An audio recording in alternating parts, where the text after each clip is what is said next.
तो चलिए आज बात करते हैं एक ऐसी कहानी की जो सच में सोचने पर मजबूर कर देती है। ये कहानी है मनोज कुमार शर्मा की और ये उनकी जिंदगी पर लिखी किताब 12th फेल से ली गई है। कहानी एक ऐसे लड़के की जिसने कभी हार को अपना मुकद्दर माना ही नहीं।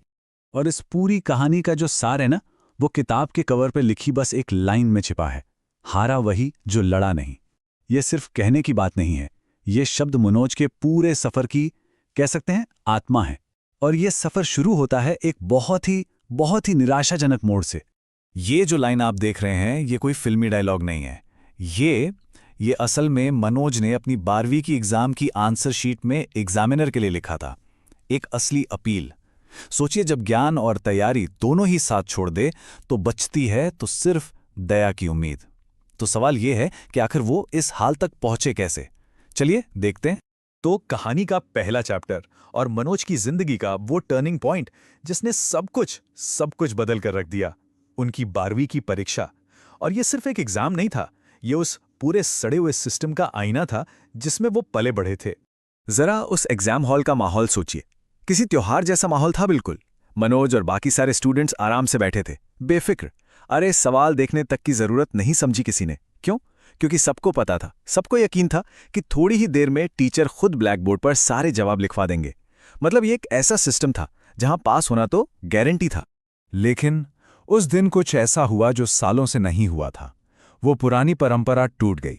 एक सफेद बोलेरो गाड़ी स्कूल के कंपाउंड में आकर रुकी और बस उसके रुकते ही स्टूडेंट्स के पास होने की गारंटी भी हवा हो गई। बस एक पल में पूरा माहौल बदल गया। जहां कुछ मिनट पहले तक सब चिल था, अब वहां बस खौफ का साया था।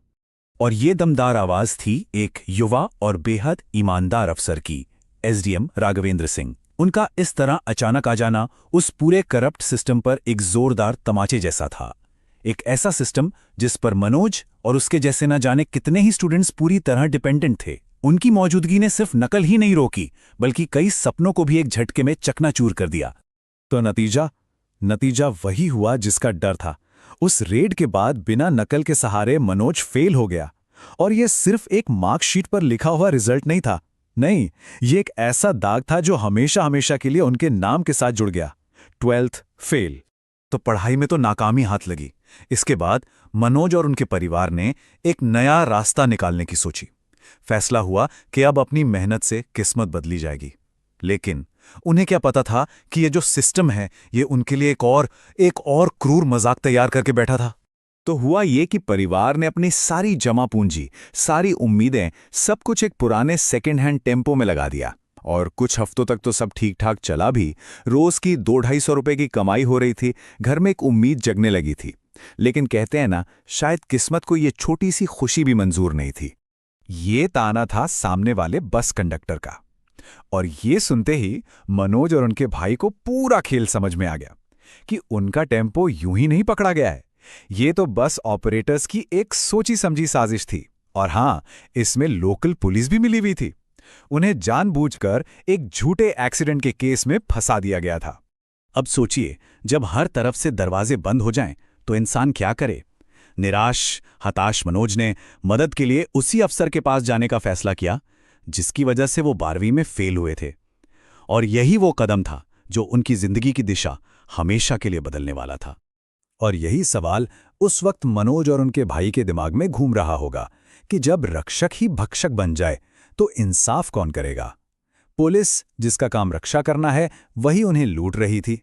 ऐसे में न्याय की जो आखिरी उम्मीद बची थी, वो थे सिर्फ एसडीएम राघवेंद्र सिंह। तो एसडीएम साहब की कोर्ट में जो हुआ, वो सच में किसी फिल्मी सीन से कम नहीं था। थानेदार ने अपना झूठा गवाह पेश कर दिया। लेकिन राघवेंद्र सिंह की पारखी नजर और उनके तीखे सवालों के सामने वो ज्यादा देर टिक नहीं पाया। उन्होंने बड़ी आसानी से झूठ का पूरा ताना बाना उधेड़ कर रख दिया। बस एक सवाल पूछा गवाह से कि जब तुम घर के मालिक को जानते ही नहीं थे, तो तुम्हें यह कैसे पता चला कि गोली उसी के घर पर चली थी? बस इस एक सवाल ने पूरी साजिश का पर्दाफाश कर दिया। और फिर आया वो फैसला जिसने मनोज की दुनिया ही पलट दी।